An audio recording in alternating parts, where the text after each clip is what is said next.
Sir, শুনলাম নাকি আপনার পোস্টিং পাশের গ্রামে হয়ে গেছে। এবার তো আর আপনাকে এই গ্রামে পচে মরতে হবে না। যাক বাবা, আপনি বাঁচলেন বটে। আরে আর বলো না, তোমাদের বৌদি ওখানে কিচ্ছুতেই যেতে চাই না, বড় সমস্যায় ফেলে দিয়েছে। কেন? শুনেছি তো ওই গ্রামটা ভালোই, তাও বৌদি যেতে চাইছে না কেন? ওইখানের এক ঘটনা আছে। তা বাদ দাও, যেতে তো হবেই, বুঝলে হরিপদ, আমরা এই কাজে আবদ্ধ।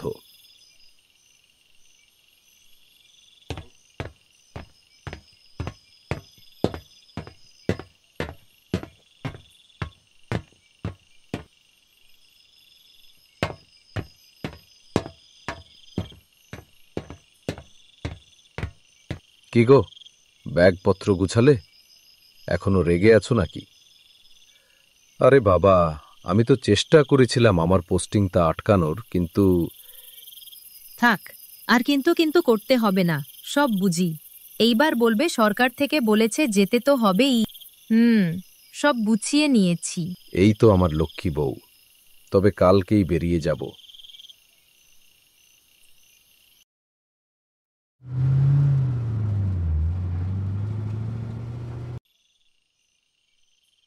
এত ভয়ানক বাড়ি? এই বাড়িতে লোক থাকে না, ভূত থাকে? আমি এই বাড়িতে থাকবো না। তুমি এত ভয় পায় কেন বলতো সবকিছুতেই? তবে এই বাড়িতে পুরনো দিনের বেশ চাপ আছে।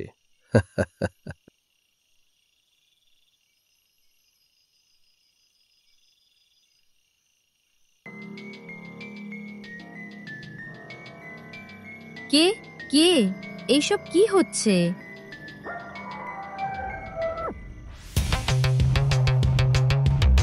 কে কে কেউ কি গেল এইমাত্র দৌড়ে? আমি কি এগুলো ঠিক দেখছি নাকি? না, ভুল যা দেখছি। এই বাড়িতে কোন বাচ্চা ছেলে থাকতে পারে? আমি একটু বেশিই ভাবছি।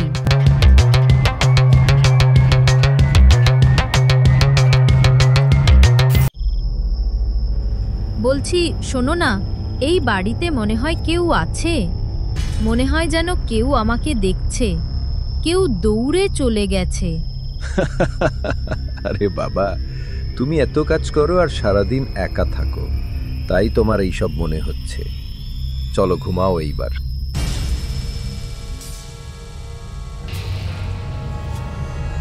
মামি, দাও দাও, কিছু খেতে দাও। দেবে না খেতে? কে? মামি, কে বলল সামনে আসো? কে আছো? সামনে আসো। দেখো মামি, আমি ফিরে এসেছি, সেই রামু। তুমি যাকে পছন্দ করতে না। রামু? না না, এটা হতে পারে না। কোন রামু? আমি কোনো রামুকে চিনি না। যাও বলছি, চলে যাও এখান থেকে। এখনো আমায় ভালোবাসবে না?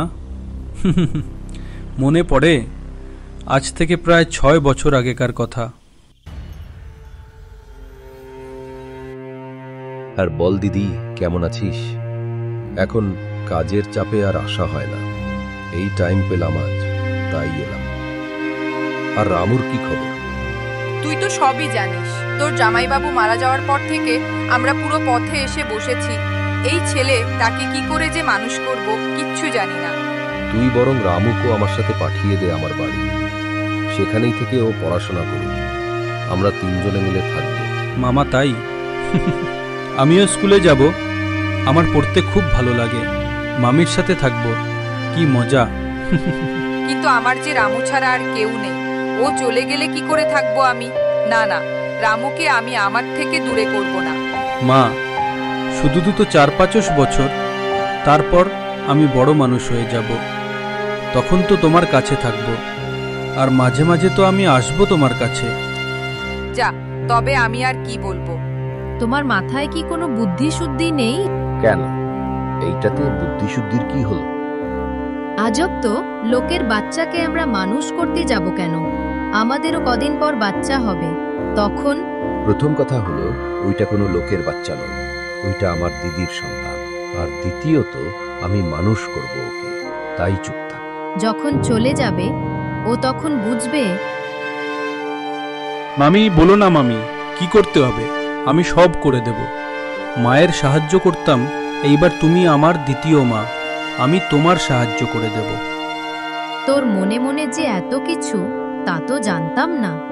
কি ফোন দিয়ে এঁটেছিস? মামা আসলে বলবি যে মামামি কাজ করে? না মামি, মামাকে কেন বলবো? আর মায়ের কাজ করলে মামা রেগে যাবে নাকি? মামা তো খুশি হবে। শয়তান ছেলে, তোর মনে মনে তবে এই? যা, দূর হয়, দূর হো আমার চোখের সামনে থেকে।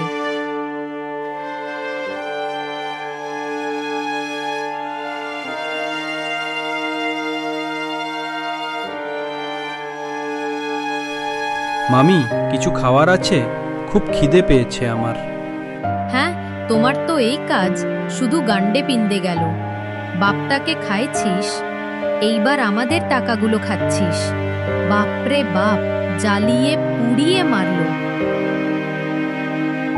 না, একে তো আর সহ্য করা যাচ্ছে না। এইটার মুখ দেখলেই গা জ্বলে যায়। এর কোনো একটা ব্যবস্থা করতে হবে। আচ্ছা, তো ছেলেটার কত বয়স? ঘরের সব কাজ করতে পারবে তো? আর একবার তুমি বেচে দেওয়ার পর আর ফেরত পাবে না।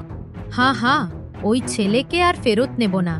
আপনি শুধু টাকার দিক তা একটু দেখবেন। রামু, বাবা, আই বাবা, এদিকে আই। তোর সাথে অনেক খারাপ ব্যবহার করেছি, তাই আজ তোকে আমি ঘুরতে নিয়ে যাব। কিরে, যাবি তো? সত্যি মামি, সত্যি? হ্যাঁ মামি, যাব আমি। মামি, আমরা কার জন্য অপেক্ষা করছি? কে আসবে? দাঁড়া, আর কিছুক্ষণের মধ্যেই বুঝতে পারবি। এই তো রতন বাবু, এই যে আপনার সম্পত্তি আর আমার টাকা। তা আরে পাবেন, আপনার ব্যাংকে পাঠিয়ে দেব। আমি? এইটা কি? আমাকে নিয়ে যেতে বলছো কেন? আমি তোকে বিক্রি করে দিয়েছি। আর আজ থেকে তুই ওনার বাড়িতেই কাজ করবি। এইবার দূর হয়। না না মামি, আমি যাব না। আমি তোমার কাছেই থাকব। তারপর আমি তাদের বাড়ি যাই। সারাদিন কাজ করতাম। একদিন কে ওনার মেয়ে আমার সাথে কথা বলতে আসে।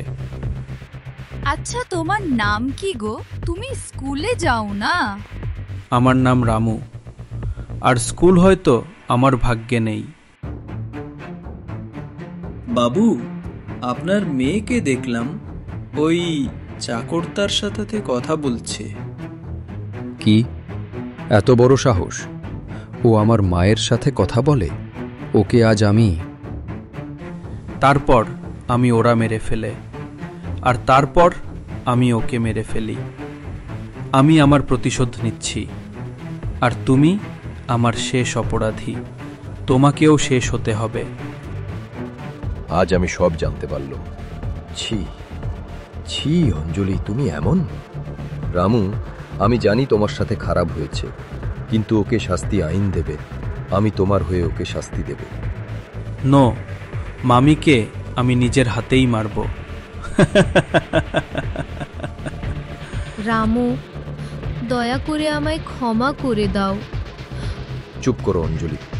রামু, তোমায় ক্ষমা করলেও আমি কখনোই করব না। শাস্তি তোমায় পেতেই হবে। রামু, তুমি চিন্তা করো না, তোমার মায়ের খেয়াল রাখবো আমি। মুক্তি পাও তুমি। হ্যাঁ, তুমি আমায় জেলে ঢুকিয়ে দাও, শুধু আমি মরতে চাই না। এরপর অঞ্জলির শাস্তি হয়।